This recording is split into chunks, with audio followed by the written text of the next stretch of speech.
Some questions we will say, whoever gets their hands up first, okay?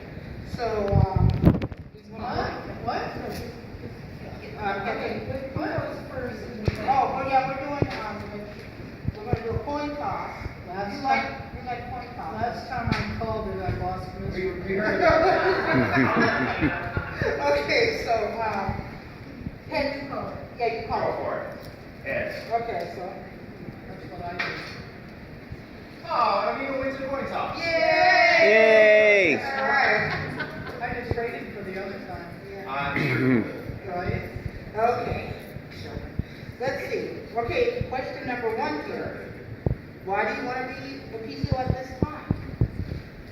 Well, at this time, I think that it's important that I step up and walk the walk. I've been recruiting PCOs countywide, and it wasn't conscionable for me to try to recruit people without being willing to run myself. I know the work. I've been a PCO in the 26th district and in the 20. No, I was never able to serve in Mason County. Do we have a timekeeper? Well, we got 1 minute. I can't see anybody who's doing it, so. She needs more time.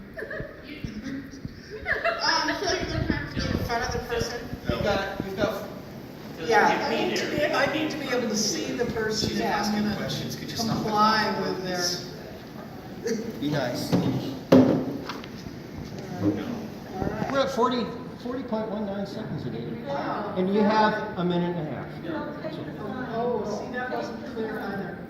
Sorry. You need to hold that according to her. Lovely. There's 30 seconds left. Lovely. All right. Fantastic. You were saying? Okay. As you may well know, it is only elected PCOs that get to vote in the election of the chair for the county and for the LD. And I'd like to take that role. Additionally, I noticed that my PCO did not seem to have the time to doorbell before the caucuses. And while I might not have been able to doorbell, I certainly would have phone banked the precinct. I ask for your support. Okay, you tell me when you're ready for Tim here. Ready? Sure. My name is Tim Farrell, and I have been PCO in what is now 428 for the past 10 years. I generally do doorbell at least once or twice throughout the district before the election. This time I wasn't able to do as much as I wanted before the caucuses because I just hired on with the Department of Health, and we're in the middle of legislative session trying to make sure that we keep the bad guys in line. So unfortunately, the work had to come first this time, but as all you know, I've been fairly active with my feet and tend to doorbell a lot. I will be doorbelling this precinct hopefully fairly shortly, and we'll continue to do so all the way through the election. I would love to see our precinct results in 428 crest over 70%. I'm pretty sure we have a good chance of doing that this year. The reason why I want to continue to participate is I love being able to go out and talk to my neighbors and share with them all the good things that we're doing in the 27th and the Pierce County Democrats. I've been actively recruiting PCOs ever since I came to Washington State, and also successfully recruited legislative and city council candidates.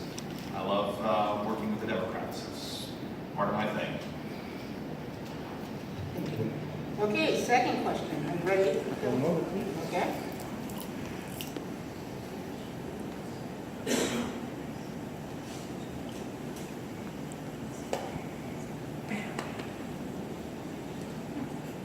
Sure you just don't want to count? 1 Mississippi, 2 Mississippi. This is why it's the Chiefs. Are you ready? Yes, Okay. let's do this. Okay. What are the characteristics of a good Democrat? A good Democrat, both the big D and the small d, is active, aware, and involved. A good Democrat is open-minded and willing to take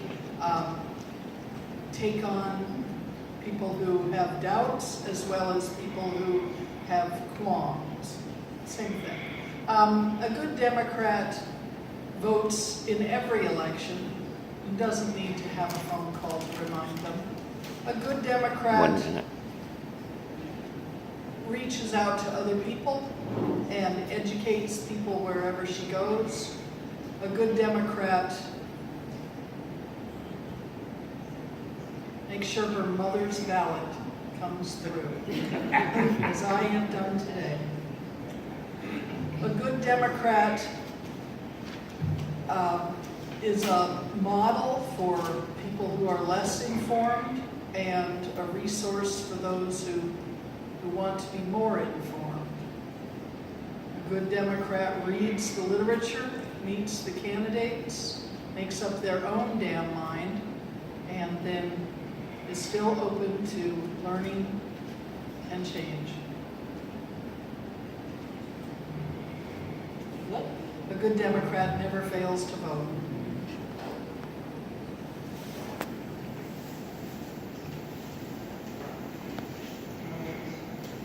Yeah. Okay, all right. Okay.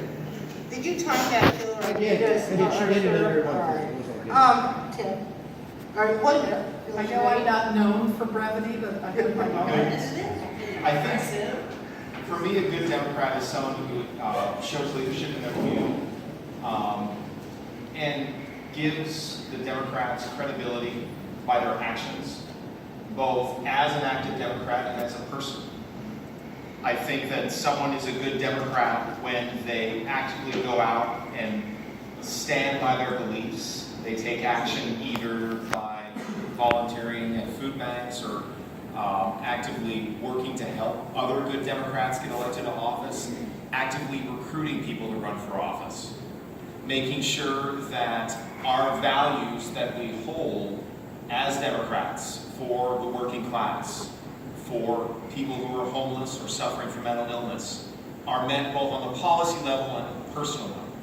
I think someone, to me, is defined as a good Democrat, as, you know, Anita and I agree, that it's keeping an open mind and being able to work with people who may not necessarily agree with us, but to understand their concerns and try to meet them to the point where they eventually realize that the Democratic Party is the party of the working class and the party that we should value in the United States. Okay. Oh, thank you. Okay. This next question is a hands-up question. Whoever raises their hands first gets first crack at it. You can't look at both of us at the same time. I know. Well, no. Phil's gonna do it. Yeah. We got you covered. Thank you. All right. Okay. This is a three-part question. Yes. Given that the only public bocce ball court in Tacoma is located in your precinct, you, of course, would have at least a passing familiarity with the rules of the game, involving many of your constituents. Please answer the following basic questions. Dan? Anita, question The number hum one. is getting louder. Okay, Are we taking off? question one. What is a Polino or jackball? Anita, raise your hand. A ball that doesn't hit the mark. No. Would you? Would you care? I plead gay. Yeah, okay, this is I think my opponent is overwhelmed by the humor of the question. Question I honestly don't know. Question number two. Okay, how many balls are in play when there are 2 players per team? Oh, baby, 4. No. Would you care to answer? 2. Yes. Ooh. Point. Alrighty then. Okay. Okay, and the final question. Why has the Volo technique been outlawed on most respectable bocce courts? Say that again? Why has the Volo technique been outlawed on most respectable bocce courts? Why Is is it it outlawed? violence or war crimes? Phil will demonstrate the Volo technique. Yes, please. And I apologize, I'm not identifying for this.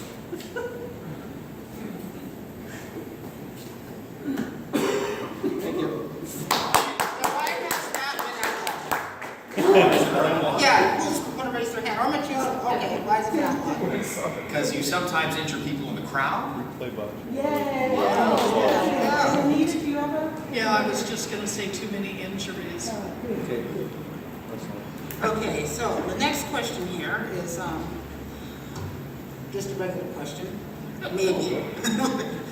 What would you do to encourage constituency participation in your precinct, particularly from people of color?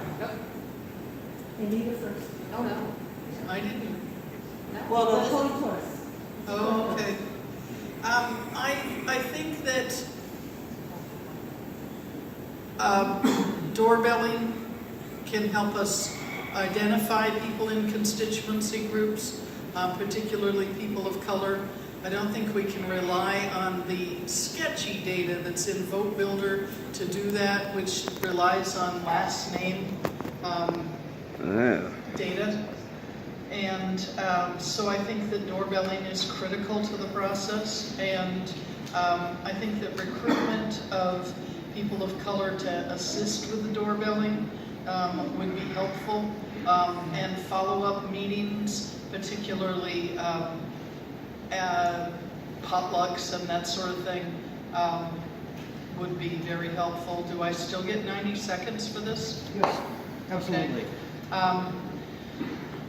I think that calling on leaders in the constituency communities within the legislative district, attendance at such things as Black Collective by other PCOs will help in my precinct, and I have done so, as in recruiting other people to help me. okay, thank you, Anita. I would agree. I think being able to, having the doorbell of the precinct many times in the past, we have a very rich diversity in our community, and working with individuals that you've met on the doors, she is correct, Vote Builder does not even come close in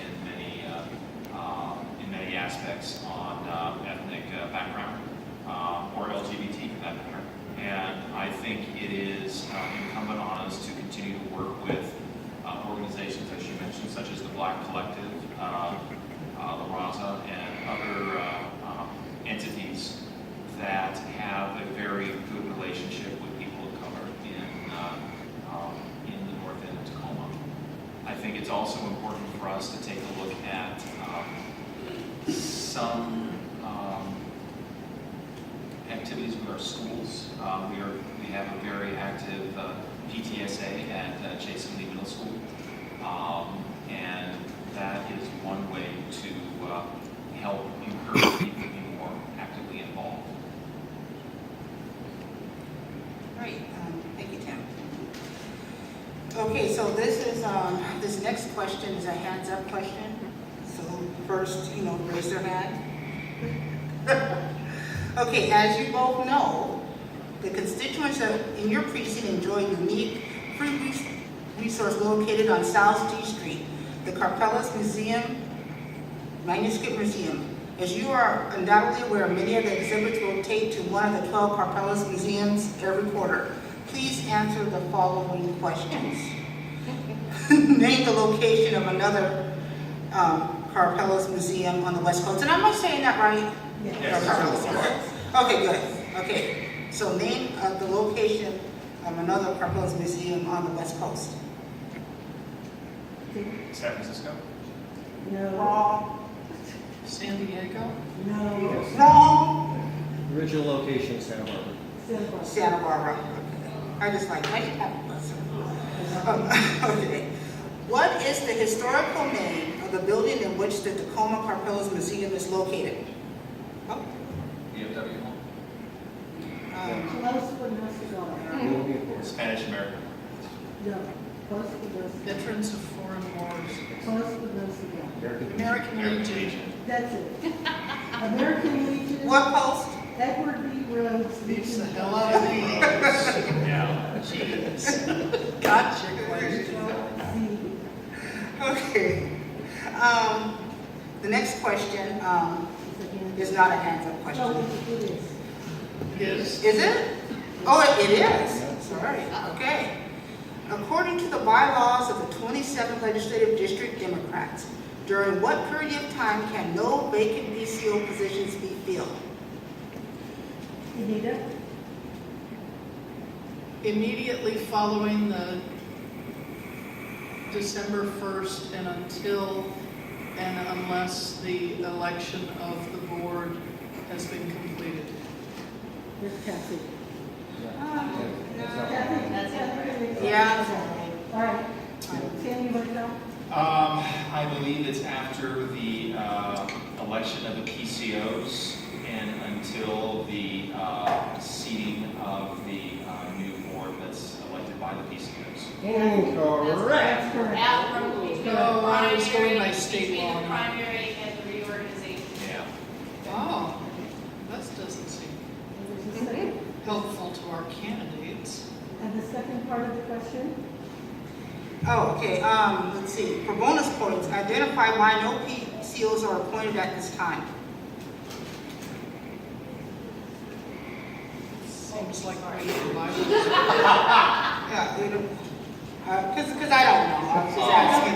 Yeah, but we had no bonus points anyway. You want to just, I said throw something out? Anita. Go ahead. Yeah, in my opinion, the true answer would be that we need a bylaws revision for them.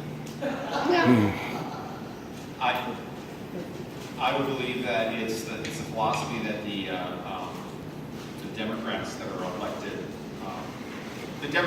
basically the PCOs are a representation of Democrats in those precincts. And they should have their chance to make the decision on who the office holders are without having anyone else appointed. Kathy? I can't, I mean, I think that's it. It's the game of, as chair, if I'm planning on running again, after the primary, I can load up the PCOs that I want to be voting at the reorg meeting to get me in as chair. Yeah, you can say. So you are thinking about it. I am not. So she gave us the Game of Thrones answer, and I gave us, the good old-fashioned American answer. I must be confused about the question because I thought that the answer I heard to part one was that no one could be appointed after the primary, which is the election of PCOs that don't take office until December 1st. Between the general election and the January reorganization meeting. Well, that was what my initial answer was. No, you said the 1st of December, Between the 1st of December and the which is date. not when the It's general not when election the is. general election is held. Moderator? Anyway, next question. There's a question? Yeah. It's the primary. Yeah, and I didn't write these questions, just so you guys know. So if I can pull this one out. Okay, are you guys ready? This is Is this a jump ball? no, this is not a jump ball. How many doorbells could a doorbeller ring if a doorbeller could bell doors? Just go on. Just go on. There are. Many. Please state approximately how many constituents in your precinct live in buildings that are not accessible to canvassing. Raise your hand to I'd say about 45%. Anita? 20%. I've looked at the map. Okay. Okay, so what would you do to overcome this challenge? Call around.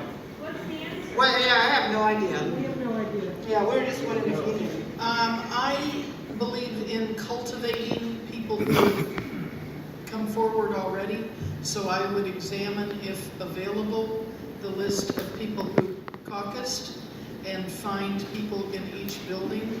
And I recommend that process to any of you that have buildings in your precinct that are also inaccessible due to locked doors and concierge types. Cultivate someone who will invite you in and hold a meeting, invite people to come by and coffee klatch. Tim, did you have something? I think that's a very accurate statement also, to call through and call for permitting, in addition to what you said. Next one? Okay, so this is first come, first served sort of question.